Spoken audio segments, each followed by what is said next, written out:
Today is Daily Cyber number 92. So today it's on the weekend, and I'm actually on my way with Carolyn to a meetup group that they're covering what the hell is Bitcoin. And Bitcoin is a cryptocurrency that's being widely used, and I'm sure if you're watching this, you know exactly what Bitcoin is. One reason why I'm going to this event is to learn more about cryptocurrency and cryptography, because one of the things that we're finding in the cybersecurity industry is that ransomware is rampant, right, with end users, companies, you name it. And what you'll see if in an event of maybe it comes up that you get attacked, you'll see a splash screen that comes up saying, you have X amount of time to pay this ransom or you'll lose all your data, because what in ransomware, what they've actually done is they've encrypted your whole hard drive. So you don't have access to it now.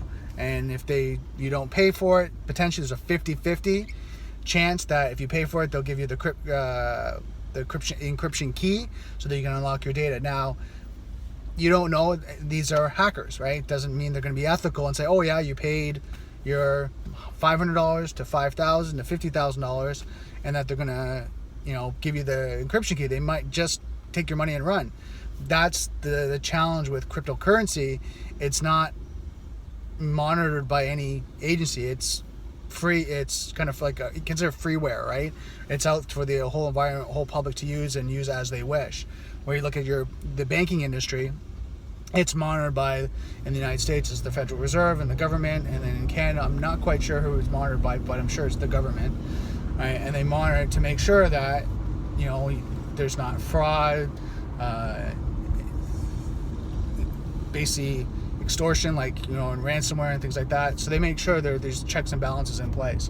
So it's gonna be interesting to go to this, learn more about cryptocurrency, what's it all used. And one thing I found in Canada, which is really interesting, they're not converting from in banks where you can use it in your normal everyday life, from what I can find. So like you might be able to buy a Bitcoin, but you can't convert that easily into actually the monetary system of a dollar, right, or the equivalent of what the currency exchange is. So if I think it's one Bitcoin is equal to $100, you can't convert that cleanly so that you can go to the store and buy whatever, right? So that's what I want to learn today, is to see how are people in Canada doing that? How are they converting a Bitcoin into our normal currency? Because if you go to any normal store, you can't go, well, I have a Bitcoin, I want to pay for that. They're like, well, I don't know, we don't take Bitcoins. We take cash, debit, Visa, MasterCard, whatever the debit machines take, and whatever currency, like whatever exchange they take in the sense of money.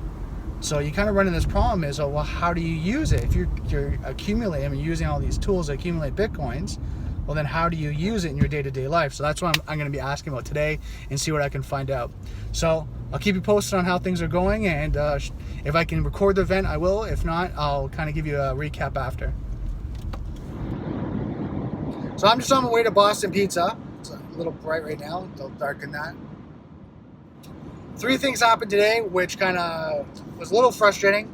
First, the event for Bitcoin I went to this morning was actually canceled, and for some reason the promoter that was doing it through Meetup didn't tell anyone. So it was just like, showed up there with Carolyn. We were going to learn about Bitcoin. I was going to ask some questions, see if I could dive a little bit deeper. Nope, he wasn't there. So we went out and had some fun in the day, played around with our camera, and just enjoyed the sun. Second thing that happened, I'll show you a picture here. My Sony wireless microphone, Bluetooth microphone, the hinge snapped. As you can see with the picture, the little hinge snapped and cracked. So now I don't have a wireless microphone, so I have to put a call in to Sony, and hopefully they'll repair it. Cross your fingers. And then the third thing is, as I'm leaving to go to Boston Pizza, there's a company just down the street, Swish LA. Their drivers try to park in our back parking lot, and they park all crooked and all crazy because they're running in, going to grab orders, and then running back out. So they try to park in our parking lot, and they park all crazy. So they blocked me off, so I couldn't get out. So I had to wait And then finally he came in, and then I was able to get out. So the three crazy things. So I was like, one thing that's on my mind is recording video. I'm trying to get more active in recording videos. I think I'm doing a good job of doing video logs and letting you know what I'm doing. But I'm gonna try to get a little bit more active, and I'm gonna try to use my iPhone more. And one thing that's been on my mind is the quality of the video, the quality of audio, right? Making it better and better and better. And you saw that I was recording with Jason Acosta at Cora's, and you probably heard all the dishes and everything was going on.